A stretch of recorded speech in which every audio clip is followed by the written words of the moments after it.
इस तरह से लेखक कहता है कि चारों तरफ पानी की त्राही त्राही मची हुई थी।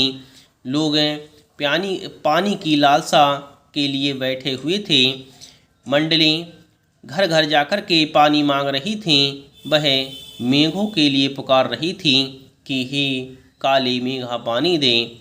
लोग उन्हें देख करके अपनी छतों से उनके ऊपर पानी डालते थे, जिससे वह पूरी तरह से भीग जाते थे। और भी मंडली उस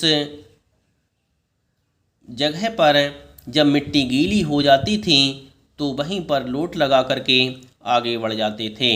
इस तरह से पानी को प्राप्त करने के लिए विभिन्न प्रकार के साधन अपनाए जा रहे थे, क्योंकि ऐसा लग रहा था कि जैसे सूखा पड़ने वाला है। पानी न बरसने से सभी लोग परेशान थे। नलों में पानी भी नहीं आ रहा था, और यदि आता भी था तो वह गर्म पानी आता था।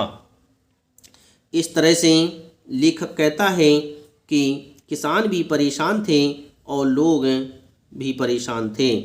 सभी तरह से पानी न बरसने के कारण त्राही त्राही मची हुई थी।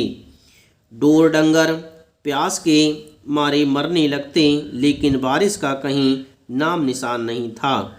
इस तरह से जानवर भी प्यास के मारे ऐसा लगता था कि जैसे उनके प्राण निकल रहे हों, परंतु पानी बरसने का नाम नहीं ले रहा था।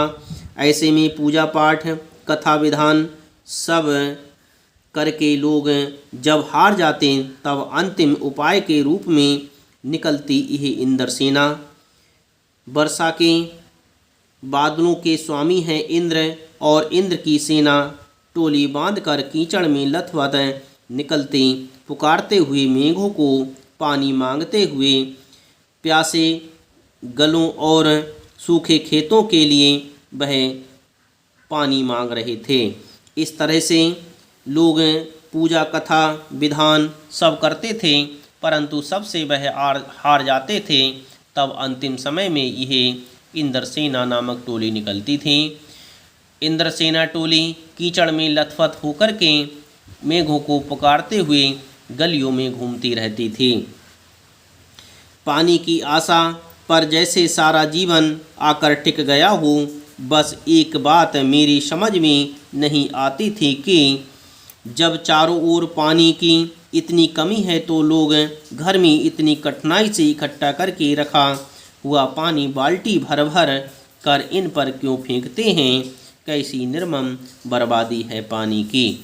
इस तरह से लेखक कहता है कि मेरी समझ में इतना नहीं आ रहा था कि पानी की कमी होने के कारण भी लोग इतना पानी उन लोगों के ऊपर क्यों डालते थे, क्यों इस तरह से पानी की बर्बादी करते थे।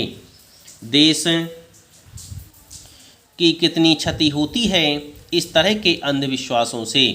लेखक कहता है कि संसार अंधविश्वासों से पूरी तरह से भरा हुआ है, और इन अंधविश्वासों के कारण देश को कितना नुकसान होता है, इसका उदाहरण हम साक्षात रूप से देख रहे हैं कि पानी की एक तरफ कमी है, दूसरी तरफ लोग उन पानी के लिए जो उनके पास एकत्रित है, उस पानी के लिए ऐसे बर्बाद कर रहे हैं जैसे उन्हें उसकी कोई आवश्यकता ही ना हो।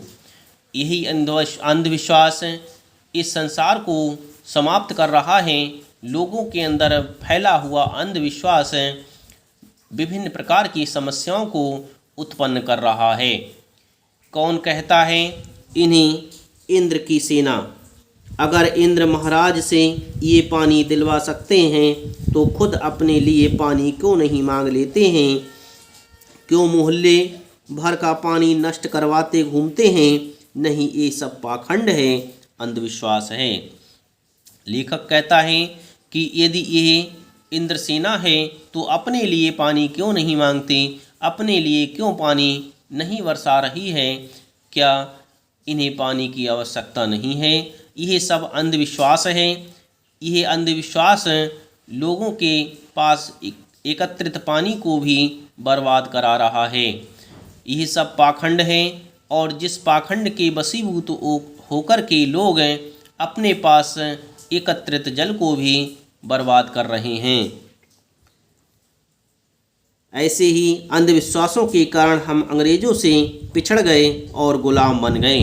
इन्हीं अंधविश्वासों के कारण हम अंग्रेजों से पिछड़ते चले गए और अंत में आकर के उनके अधीन हो गए, अर्थात उनके गुलाम बन गए।